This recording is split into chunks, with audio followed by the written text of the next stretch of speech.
జై గురుదేవ్. జై గురుదేవ్ అండి. జై గు- జై గురుదేవ్. జై గురుదేవ్ అండి. అది పోస్ట్ పెట్టారు 6th రేస్ అని, దాని గురించి చెప్తారా? టైం ఆ. తొందరగా పని చేసి. ఓకే, అలాగే అలాగే టైం ఉందిగా. ఉమ్. మనము థియోసాఫికల్ సొసైటీ వాళ్ళ లాంగ్వేజ్ ప్రకారము మనము 7 జాతులకు సంబంధించిన మనుషులము. ఇప్పుడు ప్రస్తుతము 5th రేస్ నడుస్తోంది అంటారు. అంటే దీనికి యాక్చువల్ గా చాలా డీటెయిల్డ్ గా చెప్పుకుంటూ పోతే ఒక అర్థానికి వస్తాం మనం. సృష్టి ఆవిర్భావం దగ్గర నుంచి మొట్టమొదట 1st రేసు, తర్వాత 2nd రేసు, ఆ తర్వాత 3rd రేసు దగ్గర మనస్సు ప్రవేశపెట్టబడింది అని చెప్తారు. అప్పటి వరకు ఆ మొదటి జాతి ఆ జీవులలో మనస్సు లేదు, 2వ జాతి జీవులలో మనస్సు లేదు, 3వ జాతి జీవులలో మనస్సు ప్రవేశపెట్టింది. అంటే అంతకుముందు మనుషులు ఉన్నారా లేరా మనకు తెలియదు, ఎందుకంటే మనస్సే లేదు కాబట్టి. మనస్సు ఉన్న వాళ్ళే మనుషులు అనే ఆలోచనలో 3వ జాతి వాళ్ళ అది పుట్టుక జరిగినప్పటి నుంచి అందులో మనస్సు ప్రవేశపెట్టబడింది. తర్వాత 4వ జాతి, 5వ జాతి, మనందరం 5వ జాతి వాళ్ళము. రాబోయేది 6వ జాతి. 7వ జాతి వచ్చి ప్రపంచమంతా 7వ జాతి మనుషులు లాగా మారిపోయిన తర్వాత సృష్టి క్లోజ్ అయిపోతుంది, లైవ్ అయిపోతుంది. అంటే మరి యుగాలు ఇవన్నీ ఆ, ఉన్నాయి కదా, దానికి దీనికి ఎలా ఇంటర్ప్రిట్ చేస్తాము అంటే అదొక థియరీ, ఇదొక థియరీ, ఇలా అనుకుంటూ మనం సింపుల్ గా చెప్పాలి అంటే 7వ జాతి మనుషులు వచ్చేటప్పటికి మొత్తము భగవతత్వం అంటే ప్రకృతిలో ఉండే భగవతత్వము అనే కన్నా ప్రకృతిలో ఉండే రహస్యాలన్నీ అందరికీ అందుతాయి. ఇప్పటికే చాలా రహస్యాలు అందరికీ అందుతున్నాయి. అందుకనే 6th రేస్ వాళ్ళు వచ్చేసారు అంటారు. మనకి ఎన్ని సెన్సెస్ ఉన్నాయి? మనకి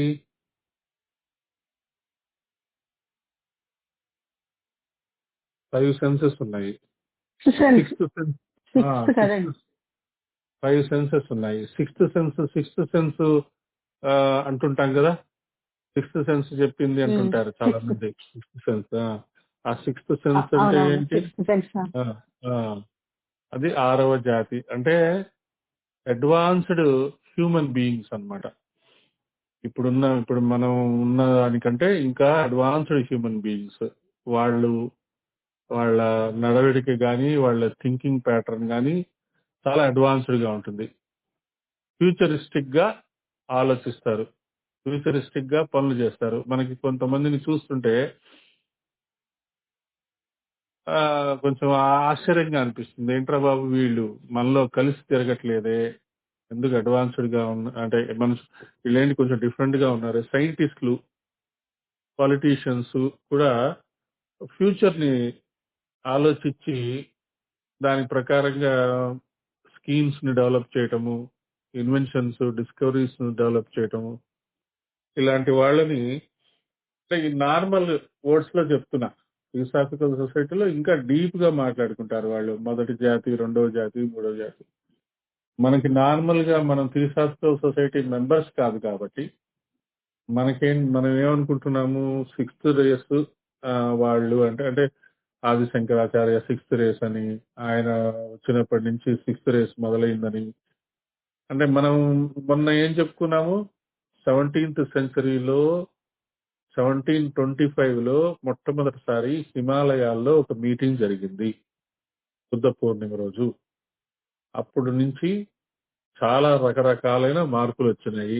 సైంటిఫిక్ ఇన్వెన్షన్స్ వచ్చినాయి, ఏరోప్లేన్లు వచ్చినాయి, టీవీలు వచ్చినాయి, కంప్యూటర్లు వచ్చినాయి. గురువులు కంటిన్యూస్ గా వస్తున్నారు, దత్తాత్రేయుడు కంటిన్యూస్ గా వస్తున్నాడు, శివావతారాలు కంటిన్యూస్ గా వస్తున్నాయి. వస్తూ వస్తూ ఉన్నాయి, తెలుస్తూ ఉన్నాయి. మొత్తము వసుదైక కుటుంబకము అనే ఆలోచన ఆల్మోస్ట్ ఇప్పుడు తెలిసిపోతుంది మనకి ఇంటర్నెట్ లో కానీ వీటిలో కానీ. ఇది ఋషులు అసలు ఊహించలేదు ఋషులు ఇలా జరుగుతుందని ఊహించలేదు. అందుకని అరవిందుల వారు తాను కనిపెట్టిన సుప్రామెంటల్ డిసెంట్ ఏ ఋషులకి అందని చేతనత్వాన్ని దింపాను నేను అంటాడు. అంటే దాన్ని మనం మామూలు మాటల్లో మనం అర్థం చేసుకోవడానికి ప్రయత్నం చేద్దాం. కృష్ణుడు వచ్చాడు. కృష్ణుడు ఎవరు? అసలు నాలోంచే ఈ సృష్టి వచ్చింది అంటాడు. తనలోంచి వచ్చిన సృష్టిలో తాను జన్మ ఎత్తడం అంటే దాన్ని అవతారము అంటారు. ఈ సృష్టి విశేషాలని అర్థం చేసుకొని దాన్ని ఆచరణలో పెట్టి అందరికీ ఆ సృష్టి విశేషాలను చెప్పేవాళ్ళు గురువులు అంటారు. అది అవతారానికి గురువులకి ఆ డిఫరెన్స్ అది. అవతారం ఎప్పుడు వస్తుంది అంటే ఒక టర్నింగ్ అంటే ఒక సృష్టిలో ఒక టర్నింగ్ జరిగేటప్పుడు, ఒక మార్పు జరిగేటప్పుడు అవతారం వస్తుంది. అందుకనే 5,000 సంవత్సరాల కిందట శ్రీకృష్ణుడు వచ్చాడు. ఆ యుగాంతము కలియుగం స్టార్ట్ అయ్యేటప్పుడు ద్వాపర యుగం క్లోజింగ్ అప్పుడు వచ్చాడు అంటారు. అలాగే అంటే అదొక ఎగ్జాంపుల్ అన్నమాట. ఒక యుగం అయిపోయి ఇంకొక యుగం స్టార్ట్ అయ్యేటప్పుడు, లేదు ఒక కల్పం ఆగి ఇంకొక కల్పం స్టార్ట్ అయ్యేటప్పుడు అవతారమూర్తులు వస్తారు. వాళ్ళు వచ్చి అంటే మనకి మామూలుగా జనరల్ గా ఏమనిపిస్తుందంటే వాళ్ళు వస్తారు, ఏదో అందరికి బ్లెస్సింగ్స్ ఇస్తారు, ఏవో చెప్తారు, అలా అనిపిస్తుంది. అంటే ఈ దశావతారాలు వీళ్ళ గురించి. కానీ వాళ్ళతో పాటు కొన్ని లక్షల మంది ఋషుల్ని భూమి మీదకి వచ్చేటట్టు చేస్తారు. అది important. And their entry on the earth planet changes the routine of earth planet movement also. Earth planet కొన్ని కోట్ల సంవత్సరాలు వయసు ఉన్నది. ఈ మొదట్లో దీని మీద ఎర్త్ ప్లానెట్ మీద అసలు మనుషులు ఉండేవారు కాదు. మనం అందరం చంద్రుడు మీద ఉండేవాళ్ళము. చంద్రుడి దగ్గర నుంచి ఆ లైఫ్ ఎర్త్ ప్లానెట్ మీదకి వచ్చింది అని థియోసాఫికల్ సొసైటీ వాళ్ళు చెప్తారు. దానికి వాళ్ళకి తగ్గట్టుగా కొన్ని వందల పుస్తకాలు ఉన్నాయి.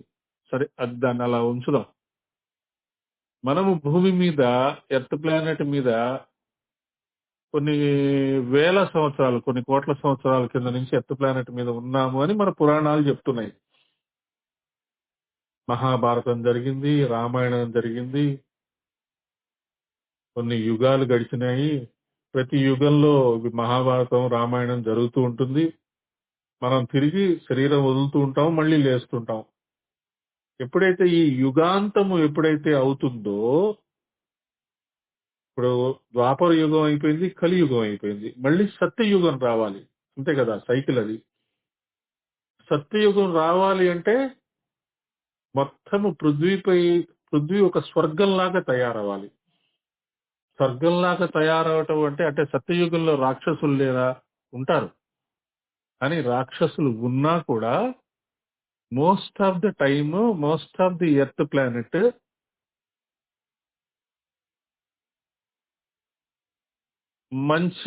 మంచి పనులు చేసేవాళ్ళు ఋషి స్థాయి వాళ్లే ఉంటారు. ఋషి స్థాయి వాళ్లే అంటే ఇప్పుడు 800 కోట్లు ఉన్నారు కదా, ఆల్మోస్ట్ అందులో 600 కోట్ల మంది ఋషి స్థాయి వాళ్ళు ఉంటే మిగతా 200 కోట్లు మామూలు వాళ్ళు ఉండొచ్చు. జ్వాలాకుల మహర్షి అదే చెప్తాడు. ప్రతి 5గురిలో 3 ఆ స్థాయికి చెందినవారు అంటారు. అంటే ఏంటి? మనం కొన్ని జన్మలుగా ఆ స్థాయి పొందటానికి అర్హత కోసం ప్రయత్నం చేస్తున్నాం. దాన్ని 6th రేస్ అంటారు. ఇప్పుడు మనము 5th రేస్ లో ఉన్నట్టు లెక్క. 5th రేస్ దాటి 6th రేస్ లోకి వచ్చేటప్పటికి మనకి కొంత అవగాహన కంప్లీట్ గా వచ్చేస్తుంది. సృష్టి ఏంటి, సృష్టి యొక్క కార్యకలాపాలేంటి, సృష్టిలో ఉండే నియమాలేంటి, ఆ సృష్టి నియమాల్ని ఎలాగ మనము అర్థం చేసుకోవాలి, దానికి తగ్గట్టుగా ఎలా జీవించాలి అనేది మనకి పరమ గురువులు చూస్తుంటే మన 14 మంది ఉన్నారు కదా, వాళ్ళకి సృష్టి నియమాలు అర్థమైపోయాయి వాళ్ళకి.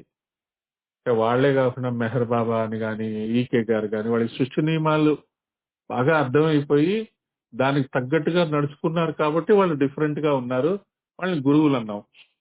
అది మనకి నేర్పించారు, ఆచరించి నేర్పించి ఇలా చేస్తే మీకు కూడా అర్థం అవుతాయి, మేము ఇలా చేసే మేము సృష్టి నియమాలను అర్థం చేసుకున్నాము అని మనకి వాళ్ళు చెప్తున్నారు. సో కొంత లిటిల్ బిట్ మనకి 6th రేస్ గురించి అవగాహన వచ్చిందేమో అనుకుంటూ మనం ఈ పెట్టినది ముందు చదువుదాం. The future which the 6th race will bring is unlike anything man has ever dreamed of. అంటే మనం ఇప్పటికే 1930s 1940s లో ఉన్న వాళ్ళు ఊహించని చాలా జరిగినాయి ఆల్రెడీ. 1930s 1940s వాళ్ళకి స్మార్ట్ ఫోన్లు కానీ, ఇంటర్నెట్ కానీ వచ్చిందా అని ఆలోచన ఉండేదే కాదు. మన పెద్దవాళ్ళు ఏదో పల్లెటూళ్ళల్లో ఉండేవాళ్ళు, లేదా పట్టణాల్లో ఉండేవాళ్ళు, లేకపోతే ఒక కారు ఒక సైకిల్ చూసుండొచ్చు బహుశా. ఇప్పుడు విమానాలు వచ్చినాయి, స్మార్ట్ ఫోన్ వచ్చింది, ఇంటర్నెట్ వచ్చేసింది, ర్యాకెట్లు వచ్చేసినాయి. విదిన్ మినిట్స్ మనం ఎర్త్ ప్లానెట్లు చుట్టి రాగలము. ఇప్పుడు నేను మీకు చాలాసార్లు చెప్పా, మనం ఇప్పుడు శరీరం వదిలిన తర్వాత మళ్ళీ మనం పుట్టేటప్పటికి 300 or 400 or 500 years or 600 years పడుతుంది. అప్పటికి ఎర్త్ ప్లానెట్ మీద మనుషులు ఎలా ఉంటారు అంటే, అన్ని ప్లానెట్స్ ఇప్పుడు మనం ఎట్లాగైతే ఫ్లైట్ లో అమెరికా, లండన్, జపాను, ఆస్ట్రేలియా ఎలా వెళ్తున్నామో, ఆ రాకెట్స్ లో వీనస్, నెప్ట్యూన్, జూపిటర్ వీళ్ళు వచ్చేసే వాళ్ళు ఉంటారు. అది కూడా చెప్పాను. ఇది మీకు చెప్తే మీరు నమ్మడానికి ఆశ్చర్యంగా ఉంటుంది. ఏముందండి అంత ఫాస్ట్ ఎక్కడ వస్తుందండి, 500 సంవత్సరాలట, మనం పుట్టమో, నేను శ్రీయంత్రం నేర్చుకున్నాను, నేను అనుగ్రహమాల మంత్రం చేశాను, లలితా సహస్రనామం చేశాను, నాకు మోక్షం వచ్చేసింది, నాకు పుట్టుకుండదు, ఇలాంటి ఆలోచనలు వస్తుంటాయి ఇలాంటివి చెప్పినప్పుడు. కానీ ఫ్యూచర్ ఏంటి, 500 600 సంవత్సరాల తర్వాత ఇప్పుడు శరీరం వదిలేస్తే మనము 500 600 సంవత్సరాల తర్వాత మళ్ళీ మనం పుట్టే టైంకి ఖచ్చితంగా ఇంటర్ ప్లానెటరీ ఏరోప్లేన్స్, ర్యాకెట్స్ అవన్నీ వచ్చేస్తాయి. దానికి తగ్గట్టుగా మనము ఇప్పుడు ప్రిపేర్ అవ్వాలి, నెక్స్ట్ బర్త్కి ప్రిపేర్ అవ్వాలి అనే ఉద్దేశంతో మనం అప్పుడప్పుడు కొన్ని విశ్లేషణ చేసుకున్నాం. అది 6th రేస్ అంటే. ఇప్పుడు ఉన్న వాళ్ళల్లో మనం 6th రేస్ వాళ్ళని మనం ఆలోచిస్తే, ఇటు సైంటిస్టులలో క్యాన్సర్ కి మందు కనిపెట్టిన వాళ్ళు, ఏరోప్లేన్ కనిపెట్టిన వాళ్ళు, స్మార్ట్ ఫోన్ కనిపెట్టిన వాళ్ళు, మెడిసిన్స్ కనిపెట్టిన వాళ్ళు, అంటే వాళ్ళు చేసిన ఇన్వెన్షన్స్ వల్ల, వాళ్ళు చేసిన డిస్కవరీస్ వల్ల కొన్ని లక్షల మందికి ఉపయోగపడుతున్నారు. వాళ్ళని 6th రేస్ అనొచ్చు. గురువులు కూడా 6th రేస్ వాళ్ళే. ఒక గణపతి సచ్చిదానంద స్వామి గాని, ఒక శ్రీ రవిశంకర్ గాని, సద్గురు జగ్గి వాసుదేవ్ గాని, వాళ్ళు కనుక బయటికి వచ్చి ఒక సభ ఏర్పాటు చేస్తే కొన్ని వేల మంది వస్తారు. అంటే వాళ్ళ ఎఫెక్ట్, వాళ్ళ కొన్ని వేల మందిని 3 గంటలు 4 గంటల పాటు ఒకే చోట, ఒకే ప్లే గ్రౌండ్ లో, ఒక స్టేడియంలో ఉంచగల శక్తి వాళ్ళలో, ఆ మ్యాగ్నెటిక్ పవర్ ఉంది. మీకు నాకు లేదుగా. అంటే వాళ్ళు చాలా అడ్వాన్స్డ్ లెక్కేగా మనకంటే. ఆ పని సైంటిస్టులు కూడా చేస్తున్నారు అంటారు మాస్టర్ కూడా. కొన్ని డిస్కవరీస్, కొన్ని ఇన్వెన్షన్స్ చేసినందువల్ల, కొన్ని టాబ్లెట్స్ కానీ కొన్ని కనిపెట్టినందువల్ల కొన్ని కోట్ల మంది దాని వల్ల బెనిఫిట్ పొందుతున్నారు. మొన్న ఒక న్యూస్ ఐటమ్ చదివా. క్యాన్సర్ కి ఒక మందు అమెరికాలో $900 కి దొరుకుతుందట.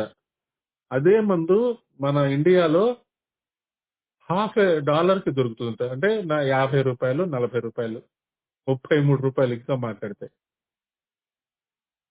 అట్లా ప్రపంచంలో ఒక పక్కేమో విపరీతంగా డబ్బు మీద వ్యామోహము, రైతులను కోట్లు గడిచే వాళ్ళు జరుగుతూనే ఉన్నారు. ఇటు క్యాన్సర్ గురించి అందరికీ ఉపయోగపడే టాబ్లెట్స్ తయారు చేసే డాక్టర్లు కూడా ఉన్నారు. అక్కడ డాక్టర్ వాడు $900 కి అమ్మేవాడు, ఇక్కడ డాక్టర్ అదే మెడిసిన్ ఇక్కడ మనము ₹90 కి అమ్ముతున్నాం. చూడండి ఆ వ్యత్యాసం. అంటే ఎవరు 6th రేస్ వాడు? వీళ్ళిద్దరిలో మొట్టమొదట ఆ మెడిసిన్ కనుక్కున్నవాడు 6th రేస్ వాడు. ఆ 6th రేస్ వాడు కనుక్కున్న మెడిసిన్ ని భారతదేశంలో తక్కువకి అమ్మాలి అనే ఆలోచనతో గవర్నమెంట్ ఇంప్లిమెంట్ చేస్తుంది చూసావా, అది 6th రేస్ థాట్. మీకు అర్థమవుతుంది కదా? ఫ్యూచరిస్టిక్ థాట్స్ ని 6th రేస్ అంటారు. If you are born on earth, all the conditions have been created for you. One consciousness watches over you. The wave of the 6th race is coming and everybody must be ready for it. Its members will be a transition between angels and humans. మనం ఎన్నోసార్లు చెప్పుకున్నాం, యజ్ఞము చేసే వాళ్ళందరూ మనుష్యులకి దేవతలకి మధ్యలో ఉన్నవాళ్ళు. ఎందుకంటే మనం హవిస్సు అందజేస్తున్నాము యజ్ఞము ద్వారా. అసలు ఆ ప్యూరిటీ లేకుండా పోతుంది. ఏదో ఎంతో నార్మల్ గా మేము ఫోటోలు పెట్టుకున్నాము, దీపాలు పెట్టేసుకున్నాం, ఆహుతులు వేసేసామని ఫోటోలు పెట్టేస్తే సరిపోతుందా? What you are doing? యజ్ఞంలో ఏం చేస్తున్నారు? ఏం చేయాలి మీరు? ఆ దీపము పెట్టి లేదా హోమము చేస్తూ ఆ ఆహుతులు వేసేటప్పుడు ఆహుతులు వాళ్ళు గాయత్రి పరివార్ వాళ్ళు చెప్పారు, ఒక చిన్న పిల్లవాడి నోట్లో ఎలా అన్నం పెడతారో అలా ఆహుతులు వేయాలి అని. వేసేస్తుంటారు, విసిరేస్తుంటారు. కానీ అక్కడ సూక్ష్మీకరణమైన విషయం మర్చిపోతున్నావు. నువ్వు వేసే ఆహుతి హవిస్సులాగా మారి ఆ దేవతలకు అందుతోంది అనే పాయింట్ మనం మర్చిపోతున్నాం. అది ఇక్కడ చెప్తున్నారు. Its members will be a transition between angels and humans. Everybody in the 6th race will be visionaries. ద్రష్ట. విజనరీ అంటే ద్రష్ట, ఫ్యూచర్ ని చూసేవాడు. ఒక చంద్రబాబు నాయుడు అనో, అంటే నేను I'm not talking about politics. నేను చంద్రబాబు నాయుడు నాకు ఇష్టమా, మోడీ ఇష్టమా అది కాదు. వీళ్ళు ఫ్యూచర్ ని చూసి వాళ్ళు మనుషులకు కావాల్సిన కార్యక్రమాలు అయితే ఎవడైతే చేస్తాడో వాడు 6th రేస్ వాడు. కళ్ళు మూసుకొని మీరు నమ్మేయచ్చు. Visionaries. It is the race of love which will impose the kingdom of God on earth. Kingdom of God వచ్చేస్తుంది అనమాట. One day you will rule everything I'm telling you about. The invisible world will send workers ready to transform the world and you will be their assistants. ఎంత చక్కగా చెప్పారు చూడండి. ఆ invisible world, అశరీరధారులు. గురువు గారు చెప్పారు, నాకు ఎంతో మంది అశరీరధారులు సపోర్ట్ చేస్తున్నారని. అరవిందుల వారు చెప్పారు, శ్రీరామ శర్మాచార్య మాస్టర్ కూడా చెప్పేవారు, ఎంతో మంది యజ్ఞం చేస్తే అక్కడ ఉండే వాళ్ళు గట్టిగా ఒక 100 మంది 200 మంది, కానీ అశరీరధారులు ఎంతో మంది వస్తున్నారు అని చెప్పేవాళ్ళు. ఎందుకు వస్తారు వాళ్ళు? యజ్ఞము ఎక్కడైనా బాగా జరుగుతుంటే హవిస్సు తీసుకోవడానికి వచ్చేవాళ్ళు కొంతమంది, వాళ్ళ యొక్క పాపాలు పోగొట్టుకునే కొన్ని ఆత్మలు, దివ్యాత్మలు కొన్ని. ఇంకా మనం శరీరం వదిలేసాము. శరీరం వదిలిన తర్వాత కూడా మనం నేర్చుకోవాల్సింది చాలా ఉన్నది. మనం ఎప్పుడో 1940s 50s లో శరీరం వదిలేసాము. మళ్ళీ మనకి జన్మెత్తాలంటే ఇంకొక 200 years పడుతుంది. ఈ లోపల ఈయనెవరో శ్రీరామ శర్మ ఆచార్యట గాయత్రి మంత్రం చెప్పేస్తున్నాడు, యజ్ఞాలు చేసేస్తున్నాడు, మనం వెళ్ళి చూద్దాము.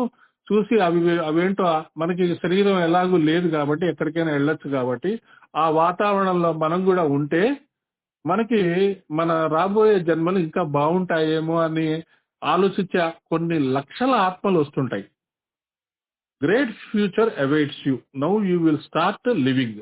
A new type of man will be formed. This is the culture of the immortals. మృత్యు లేదు ఇక. This is the culture of the immortals. మనం సంకల్పం ఏమిటి? రోగరహిత, మృత్యురహిత, వృద్ధాప్యరహిత. రోగాలు ఉండవు, మృత్యు ఉండదు, వృద్ధాప్యం అనేది ఉండదు. ఎప్పుడు యంగ్స్టర్స్ గా కనపడతారు. హిమాలయాల్లో శంబళాల్లో ఉండే వాళ్ళు అలాంటి వాళ్లే. శంబళాల్లో ఉండే ఋషులకి వాళ్ళకి వృద్ధాప్యం అనేది ఉండదు. మన సినిమాల్లో వీటిట్లో ఋషులకి గడ్డాలు మీసాలు ఎందుకు చూపిస్తారు అంటే వాళ్ళు సాధనలో పరిపక్వత చెందిన వాళ్ళు అని తప్పితే వాళ్ళు ముసలాళ్ళు అని కాదు. రాముడు కొన్ని వేల సంవత్సరాలు జీవించాడు, కానీ ఎప్పుడూ రాముడిని ఏదో గడ్డాలు మీసాలతో చూపించాల. ఎందుకంటే దే హ్యావ్ డిఫైడ్ వృద్ధాప్యము. మృత్యువు కూడా ఆయన డిఫై చేశాడు. ఆయన ఎవరో పైనుంచి ఒక ఆయన వచ్చి చెప్తాడు, ఆయన నీ టైం అయిపోయింది, ఇంక శరీరం వదిలేయని. మృత్యువు గురించి కూడా మర్చిపోయాడు. అలాంటి వాళ్ళు వస్తారు. The current manifestation of Christ will be a manifestation of the sons of God on earth, or to say that in a contemporary language, fraternization of people, a common brotherhood will be created around the world.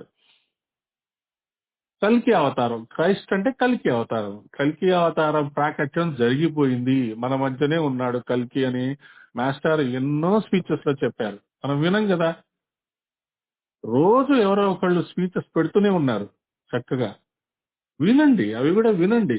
అసలు మనం ఎక్కడున్నాము, ఎలా చేస్తున్నాము, ఎందుకున్నాము, దేనికి వచ్చాము, future ఏంటి అనేది వినండి. Mankind has already passed through the subconscious and conscious lifes and now it is gradually entering the superconscious life. Aurobindo చేసింది అదే. The superconsciousness life is the border we are approaching. Super consciousness will give a new direction for human evolution from the depths of subconscious life. Man has been gradually elevating to a higher conscious life, that is the self-sacrifice, which shows that a super conscious life starts to emerge in himself, that is the manifestation of the divine. This is the new type of man. This is the new race which is coming. గమనించుంటారు కదా మీరు, ఇంత ముందు కంటే ఇప్పుడు కొంతమంది, చాలా మందిలో భక్తి భావం పెరిగిపోయింది. భక్తి భావం పెరిగిపోయింది అని అనుకుంటున్నాం, మళ్ళీ అందులో మూర్ఖత్వాలు కూడా వచ్చేస్తున్నాయి. సరే, వాళ్ళ సంగతి, కానీ మంచిదే. పిల్లవాడు బాగా చదువుకుంటున్నాడండి, కానీ అల్లరి ఎక్కువ. అయినా మనం మనం పిల్లల్ని మనం సపోర్ట్ చేస్తాం కదా. అంతే, ఇప్పుడున్న భక్త జనం అంతా అంతే. అందరూ చక్కగా అన్ని నేర్చుకుంటున్నారు, తెలుసుకుంటున్నారు, కానీ మూఢనమ్మకాలు ఎక్కువైపోయినాయి. అది కూడా ప్రకృతి సరిదిద్దుతుంది. ప్రకృతి ఎవరిని వదిలేదు. మనం తల్లిదండ్రులు పిల్లలు ఎంత బాగా చదువుకుంటున్నారు, అయినా కొంచెం ఎదవలవాట్లు ఉన్నాయి అంటే మనం వదిలేయం కదా, చెప్తూనే ఉంటాం జాగ్రత్తగా వాళ్ళని. అయినా నువ్వు బాగా చదువుకుంటావు, నీకు ఏది కావాలో చెప్పు, కారు కావాలా, 2 వీలర్ కావాలా, అవి కావాలా, ఇవి కావాలా, ఆ ఎదవల వాటిలో వదిలేయండి అని చెప్తాం. అలాగే భగవంతుడు కూడా, అమ్మవారు కూడా మన ఎంబడి పడుతూనే ఉన్నారు, అందరి ఎంబడి పడుతూనే ఉన్నారు. అది గుర్తుంచుకోండి. The main core of the 6th race will consist of these white brothers or light brothers. Light brothers అంటే కాంతి, వెలుతురుయే శక్తిగా కలవారు. Who will come from above, పైనుంచి దిగుతూనే ఉన్నారు వరుసగా. Of course, there will be members also from today's people, but only the prepared ones. మనలో కూడా కొంతమంది వాళ్ళతో కలిసి పనిచేస్తారట, కానీ ఎవరు కలిసి పనిచేయగలిగే వాళ్ళు? Prepared once. ఎవరైతే పాత్రత పెంచుకున్న వాళ్ళు. మనం చేస్తున్న ప్రయత్నం అదే, పాత్రత పెంచుకున్న వాళ్ళు. పైనుంచి దేవతలు వస్తున్నారట, ఎలియన్స్ వస్తున్నారట, మన చుట్టూ తిరుగుతున్నారట. వాళ్ళతో మనం ఇంటరాక్ట్ చేయాలి, వాళ్ళతో మనం కలిసి మాట్లాడుకోవాలి, కలిసి పనులు చేయాలి, గురువుల కార్యక్రమాలు చేయాలి. ఈ ఆలోచనలు ఉన్న వాళ్ళు prepared once. The elected people of all the nations will get through to the 6th race and then we will be able to speak of brotherhood and love. ప్రేమ మాత్రమే, ప్రేమ గురించి రిలీజియన్ అనేది ఉండదు. ఇక ప్రేమే రిలీజియన్. మౌనము భాష, మాస్టర్ కూడా చెప్పారు, మౌనమే భాష, మతము ప్రేమ అని చెప్తున్నారు. The white race signifies force. It created steam ships, airplanes and all kinds of technology. But the world has never before had any destructive forces as we have now in this race. And the sixth race is a race of the heart, and it gradually prepares the condition for fraternization, lays the foundation and builds upwards. అదే ఇక్కడ మనం మాట్లాడుకున్నవి చెప్తున్నారు. Technology వచ్చింది, aeroplanes వచ్చేసినాయి, బ్రహ్మాండంగా అందరూ అటు ఇటు తిరుగుతున్నారు. కానీ దానికి సమానంగా డిస్ట్రక్టివ్ ఫోర్సెస్ కూడా యాక్టివ్ గా ఉన్నాయి. మంచి జరుగుతుంటే చెడు జరగాలనుకునే వాళ్ళు ఉంటారుగా. ఒకప్పుడు అంటే రాక్షసులు వచ్చేవాళ్ళు, ఇప్పుడు రాక్షసులు ఎక్కడో లేరు, మనలోనే ఉంటారు. మంచి పనులు ఎవరైనా చేయడానికి బయలుదేరుతుంటే అబ్బా ఎవరు వినరు మీ మాటలు, ఏం లాభం లేదు, మీరు ఎన్నిసార్లు వాట్సాప్ మెసేజ్లు పెట్టినా ఎవరికి ఇంట్రెస్ట్ ఉండదు, అందరూ బిజీగా ఉంటారు అని డిస్కరేజ్ చేసేవాళ్ళు ఉంటారు కదా వాళ్ళు. And the sixth race is a race of the heart, and it gradually prepares the conditions for fraternization, lays the foundation of builds upwards. అందరూ వచ్చే వాళ్ళందరూ ఇప్పుడు మీరు కూడా గమనించుంటారు, చిన్న చిన్న పిల్లలు కూడా బ్రహ్మాండంగా పాటలు పాడటం కానీ, వయలిన్ వాయించడం కానీ, స్పోర్ట్స్ లో ఎక్సెల్ అవ్వటం కానీ చాలా ఎక్స్ట్రాడినరీగా ఉంటున్నారు కొంతమంది పిల్లలు. వీళ్ళందరూ ఆ పనుల కోసం ఆ సిక్స్త్ రేస్ వాళ్లే. Peoples will remain, and the sixth race will be their head, and they will be the feet, hands, stomach, etc. There will be a lot of peoples in the new age as well. But the sixth race will be the favorite son. Just like Joseph was Jacob's favorite son, and Joseph saved Egypt. So the sixth race will save people from perishing. So ఈ sixth race మనం ఇంతకుముందు కూడా ఒకసారి చెప్పుకున్నాం. ఇంతకుముందు ఒకసారి 7 ఋషులు ఉండేవాళ్ళు. ఆ 7 ఋషుల తర్వాత ఇంకోసారి చెప్తానండి. అసలు హ్యుమానిటీని తీసేయాలి, మాస్టర్ స్పీచెస్ లో కూడా చెప్తుంటారు, హ్యుమానిటీ అనవసరం తీసేయాలి అనుకుంటే ఇద్దరు లేచి నాకు ఒక అవకాశం ఇవ్వండి, మేము కొంత ప్రయత్నం చేస్తామంటే మిగతా వాళ్ళందరూ సహకరిస్తారు. సహకరించడం మొదలుపెట్టిన తర్వాత ఈ ఇన్వెన్షన్స్, డిస్కవరీస్, పరమ గురువులు రావటము, మనందరికీ ఇవన్నీ జరగడం జరుగుతున్నాయి. అది ఆ సేవ చేసే వాళ్ళు వచ్చారు అని. మనం అందరము భగవంతుని పుత్రులమే. ఇక్కడ ఏదో జోసెఫ్, ఈజిప్టు, జాకబ్బు అన్నాడు అనే క్రిస్టియన్ నేమ్స్ అన్నారు అనుకోవద్దు. మనం అందరము కల్కి అవతారము. దత్తాత్రేయుడి పేరేంటి? దత్తు. దత్తు అంటే ఏంటి? The one who heirs you. దాన్ని ఏమంటారు కరెక్ట్ గా ఇంగ్లీష్ పదాన్ని? దత్తు తీసుకోవడం అంటే ఏమిటది? మనల్ని ఆయన తన ఫోల్డ్ లోకి తీసేసుకుంటాడు అనమాట దత్తాత్రేయుడు. అది who ever has a merciful. ఏమండి? గోధులేనిక, గోధులతో లేతే లేతే హే ఇంగ్లీష్ లో దాన్ని ఏదో అంటారు, దాన్ని దత్తు తీసుకోవడం అనే దాన్ని. సరే ఓకే. అంటే వచ్చే గురువులు అడాప్ట్ చేసుకోవడము, అడాప్షన్. ఇప్పుడు వచ్చే గురువులందరూ మనకేమనిపిస్తుంది, వాళ్ళ దగ్గరికి వెళ్ళి వస్తుంటే ఈయన నా మీద ఏదో ప్రయోగం చేస్తున్నాడు, ఏంటి ఈయన మీద ఎంత ఇంట్రాక్షన్ వస్తుంది అని. కానీ వాళ్ళకి తెలుసు కొన్ని జన్మలుగా కలిసి వస్తున్నామని. అందుకనే వాళ్ళు స్పెషల్ ఇంట్రెస్ట్ చూపిస్తుంటారు గురువులు. నా దగ్గర ఉండండి, నాతో ఉండండి అంటుంటారు. మనకేమో ఇంట్లో చాలా పనులు ఉంటాయి, పిల్లల్ని స్కూళ్ళకి తీసుకెళ్ళాలి, పెళ్లిళ్ళు చేయాలి, అవి ఉన్నాయి, ఇవి ఉంటాయి, ఈ పనులు ఉంటాయి, ఆ పనులు ఉంటాయి. ఈయనేంట్రా బాబు రెగ్యులర్ గా హోమానికి రమ్మంటాడు, ఆశ్రమానికి రమ్మంటాడు, యజ్ఞాలకి రమ్మంటాడు, ధ్యానాలు చేసుకోమంటాడు అని అనిపిస్తుంటుంది. కానీ వాళ్ళు చేసే ప్రయత్నం ఏంటి? సిక్స్త్ రేస్ ని దింపడానికి ప్రయత్నం చేస్తున్నారు. సిక్స్త్ రేస్ కంప్లీట్ గా దిగితే గానీ సెవెంత్ రేస్ రాదు. Whoever has a merciful heart, he is a candidate for the new race. అందుకనే మనము అనాహత చక్రం మీద చాలా ఇంపార్టెన్స్ ఇస్తున్నాం. సకల సముద్ర సద్గురు స్పర్శలో అనాహత చక్రం దగ్గరికి వచ్చేప్పటికి ప్రేమ గురించి చాలా మాట్లాడుకుంటున్నాం. ప్రేమించండి, ప్రేమించడం అలవాటు చేసుకోండి. లేదు మీరు సాధన చేసి అయిపోయిన తర్వాత శుభకామన చెప్పేటప్పుడు మీ హృదయంలోంచి ఆ ఎనర్జీ బయటికి వెళ్తుంది, ప్రపంచం అంతా ఆ ప్రేమను పొందుతోంది అనే భావన మనం అలవాటు చేసుకోవాలి. The softness of heart is one of the science. మన మన హృదయము సాధన చేసే కొద్దీ సెన్సిటివ్ గా మారుతారు మనుషులు. సెన్సిటివ్ గా మారటం అంటే ప్రతిదానికి స్పందించడం అని కాదు, అర్థం అవుతుంటాయి. The sixth race will be sacred, its members will emit light. Now people do good by reflection. In the future good will be naturally emitted from man like the light from the source. మనం ఎవరి దగ్గరికైనా వెళ్ళంగానే వాళ్ళకి automatic గా అర్థమైపోతుంది ఈ sixth race వాళ్ళు. అది మన గురువుల దగ్గరికి వెళ్తే మనకి ఎలాగైతే ప్రశాంతత అనిపిస్తుందో, శాంతం అనిపిస్తుందో, అలాగే ఆ క్వాలిటీస్ మనలో కూడా రావాలి. అది ఈ దీని యొక్క సారాంశం, సిక్స్త్ రేస్ యొక్క సారాంశం. అందుకని ఈ ఫిగర్ లో కూడా చూడండి, ఓల్డ్ ఆర్డర్ లో అన్ని రాష్ట్రాలు, బిల్డింగ్లు, సింబల్స్ అవన్నీ ఉన్నాయి, ఫ్లాగ్స్. న్యూ ఆర్డర్ లో ఏముంది?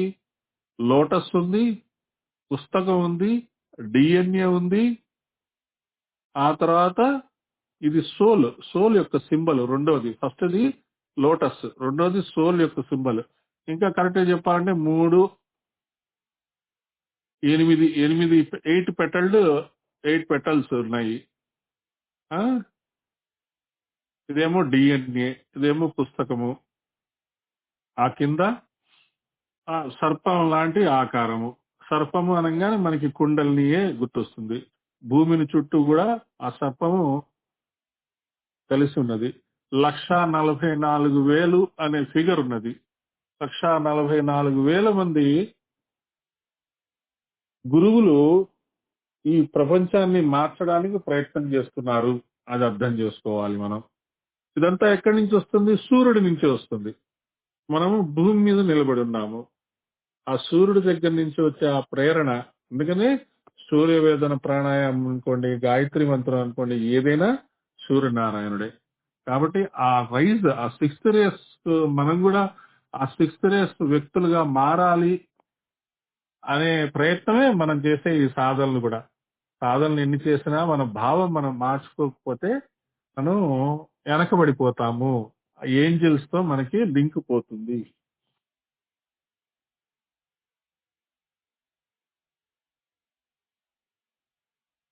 అయిపోతుంది. సో దట్ ఈస్ ఇట్ అన్నమాట. అది ఓకేనా?